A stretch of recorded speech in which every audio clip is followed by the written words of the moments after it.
Assalamu alaikum wa rahmatullahi wa barakatuh. Aujourd'hui, on va traiter la suite de la quatrième partie de la reproduction chez l'homme.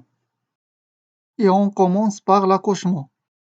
Au niveau de l'utérus et après 9 mois de grossesse, vient le temps de l'accouchement et la naissance d'un nouveau-né qui s'adaptera à un mode de vie autre que l'utérus.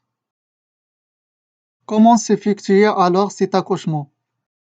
L'accouchement comporte plusieurs étapes principales. La première étape, c'est la dilatation du col de l'utérus. Pendant cette étape, le col de l'utérus se dilate pour laisser passer la tête du bébé.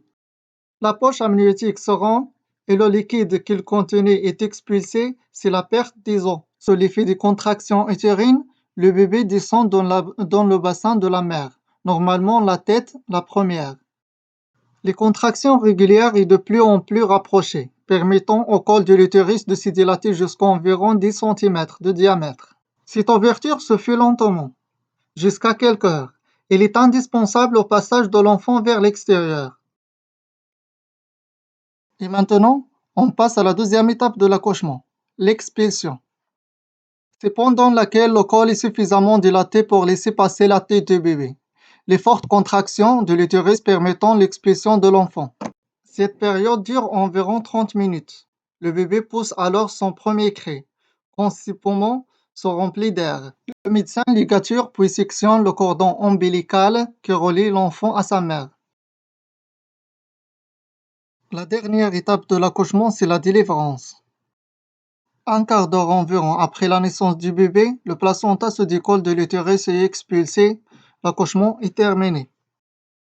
Et maintenant, on passe à l'allaitement.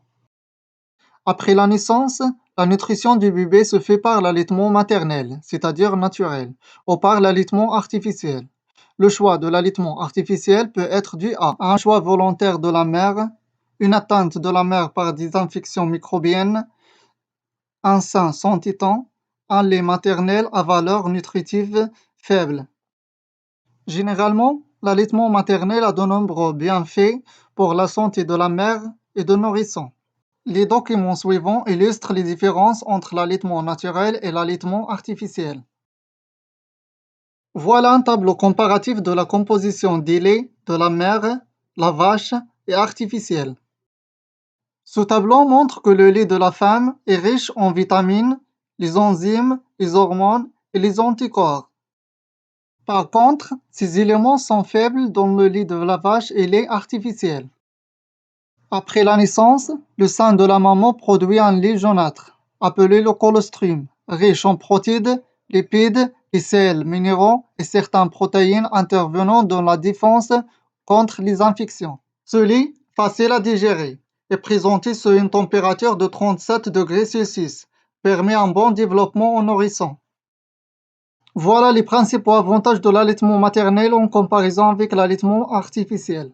L'allaitement maternel, il a une adaptation parfaite aux besoins de nouveau-nés et de nourrissons.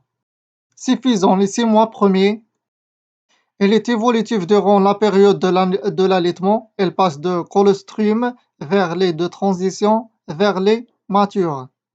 Protecteur, ne contient pas d'allergènes, passe direct de la maman à l'enfant.